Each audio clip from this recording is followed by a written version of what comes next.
thunderous stampede shook the Arizona Badlands like the wrath of an angry god.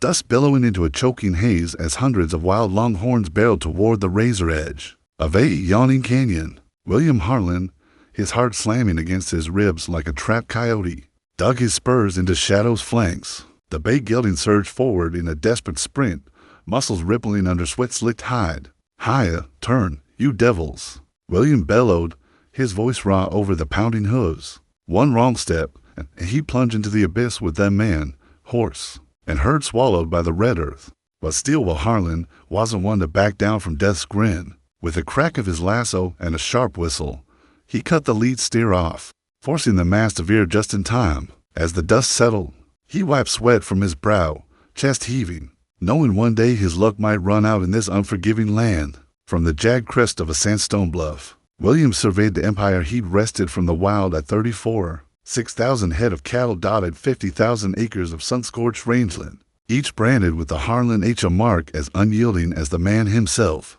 Shadow pawed the parched ground, sensing the tension coiled in his rider's broad shoulders, forged from busting broncs and staring down rustlers in moonless nights. The ranch hands below tipped their battered hats in deference as he rode past, but in the flickering light of campfires, they murmured of steel will, a moniker uttered with the hush reserved for sidewinders and sudden monsoons. He commanded respect like a king, fear like a storm cloud. Yet in the vastness of his domain, solitude clung to him like birds on a saddle blanket. That evening, in the grand adobe hacienda perched like a sentinel on the hill, William dined alone at a massive oak table carved for feasts and family laughter, built brick by brick from quarries 100 miles distant.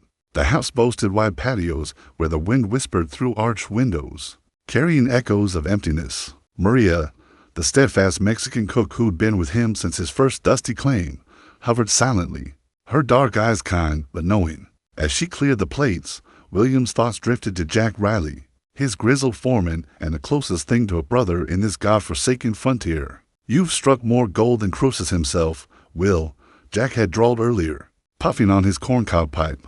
"But what's the point of all this spread if there's no blood to inherit it? A man's legacy ain't in ledgers, it's in the eyes of his young'uns." William had grunted a dismissal, but now, with the mesquite fire popping low and whiskey scorching his throat, the words gnawed at him. Outside, wolves howled under a canopy of stars, their lonesome cries mirroring the ache in his soul, a man rich in land but bankrupt in connection.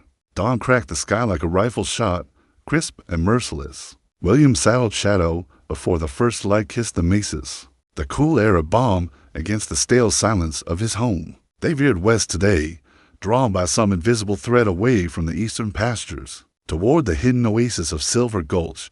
The gelding's hoofs kicked up crimson dust, and William's mind wandered to futures unclaimed until a soft splash pierced the quiet.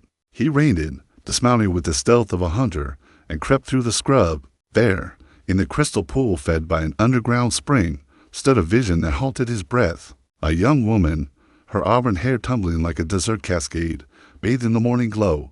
Her simple cotton shift clung to her lithe form as she dipped and surfaced, laughing with a wild freedom that spoke of untamed spirits. Elizabeth Thorne, 20 years old and orphan young, clerked at Hargrave's Mercantile in the dusty speck of a town called Dusty Ridge. Her joy, unbridled and pure, clashed against William's armored heart like rain on parched soil. She turned, spotting him, and her laughter shattered into a gasp of terror. Scrambling for her faded calico dress on the grassy bank, her hands trembled. "Please, sir," she pleaded, voice breaking like fragile glass, "don't breathe a word. My name's all I've got in this world, don't tarnish it." William jerked his gaze away, his weathered face burning hotter than a branding iron under his tan. "Ma'am, I didn't aim to trespass," he muttered, his usually steely voice cracking. He swung on her Shadow and spurred away, but couldn't resist one backward glance. Their eyes locked hers wide with vulnerability, his ignited by a spark he couldn't name, a raw hunger for something beyond solitude. It was a moment that branded his soul deeper than any iron. Back at the hacienda, the image haunted him. He paced the shadowed study, ledgers sprawled forgotten on the desk, bourbon pouring like feudal rain into his glass. Every blink brought her back, the curve of her smile, the fire in her green eyes that promised life amid desolation. Who was she? Elizabeth Thorne, the quiet orphan who'd scraped by on crumbs at the store, noticed only in passing by folks too busy with their own hardships. Now, she consumed him, a wildfire in his thoughts.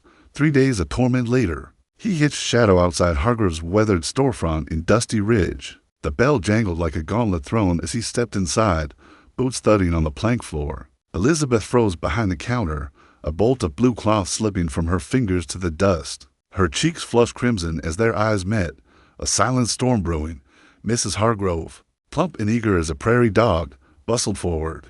"Mr. Harlan, what an honor, what can we fetch for ya today?" But William's piercing gaze never left Elizabeth as he thrust a crumpled supply list her way. Their fingers brushed, sending a jolt like lightning through them both. She flinched. He steadied. Old man Hargrove slunk from the back room, his smirk oily as snake venom. Fine gal, our Lizzie. Hard worker, always grateful for a kindness. A fella like you, with your means. Well, arrangements can be made quiet like." The insinuation hung heavy, twisting William's gut. His voice boomed like thunder. "Mind your filthy mouth, Hargrove, or I'll make sure you choke on it." The shopkeeper blanched and retreated, muttering curses under his breath. Turning to Elizabeth, William softened his tone, though his heart raced. "There ain't no shame in what happened at the Gulch. You hold your head high, miss." Her green eyes flashed defiant through unched tears. "That's rich Coleman from you, Mr. High and Mighty. You ain't the one folks call forgotten or worse." Before she could unleash more, he pivoted. "I need a sharp bookkeeper at the ranch. Send Miss Thorne come Monday morning. I'll pay triple what you give her here." Mrs. Hargrave's eyes lit with greedy fire. "Why, of course, Mr. Harlan. She'll be there." Elizabeth's lips parted in shock, but William was already striding out, the door slamming behind him like a sealed fate. That night, in her cramped loft above the store, Elizabeth lay wide-eyed on her thin pallet, mind spinning like a dust devil. Bound for the Harlan spread, the whispers had already started. Scandalous glances from customers, murmurs of that Thorne girl snaring the big fish, fear warred with a flicker of hope. Could this be escape from drudgery or a deeper trap? Meanwhile, at the hacienda, William stared into his empty whiskey glass, the bottle draining as he acknowledged the truth. He'd invited chaos into his ordered world. A woman who could melt his steel resolve. Monday blazed hot as a forge. Jack Riley, with his easy grin and sun-leathered face, rolled up in a buckboard to collect her. Elizabeth's lone valise thumped into the wagon bed, her chin lifted against the staring townsfolk lining the boardwalk. "Don't fret none about them buzzards, Miss Thorne," Jack said kindly, snapping the reins. "They chatter 'cause their own lives are as barren as this here dessert." The ride jostled her thoughts, blending dread with curiosity about the man who'd upended her life. The Harlan hacienda rose before them like a desert fortress, its red-tiled roof gleaming under the relentless sun. Vaqueros halting their chores to gape at the newcomer. Elizabeth stepped down, defiance masking her pounding heart. Maria greeted her with open arms and a warm smile. "Benvenida, niga. Come, your room awaits."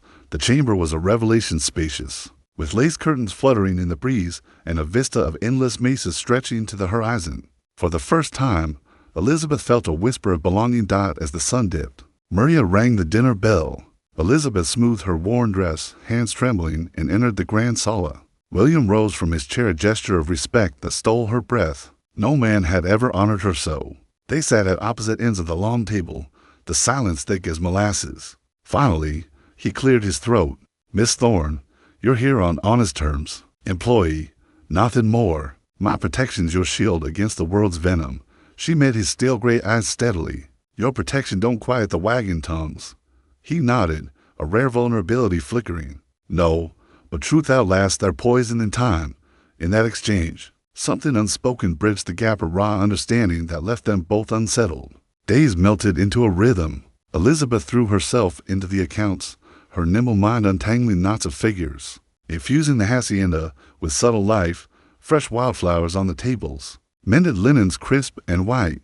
William noticed, his glances lingering longer, stirring emotions he'd long buried. He returned one afternoon from a grueling cattle drive, caked in dust and weariness. On the veranda, Elizabeth eyed the boiling thunderheads. Storms combing fierce, Mr. Harlan, best batten down. The tempest unleashed hell's fury, winds shrieking like banshees, rain hammering the roof like bullets. Lightning splintered an ancient cot,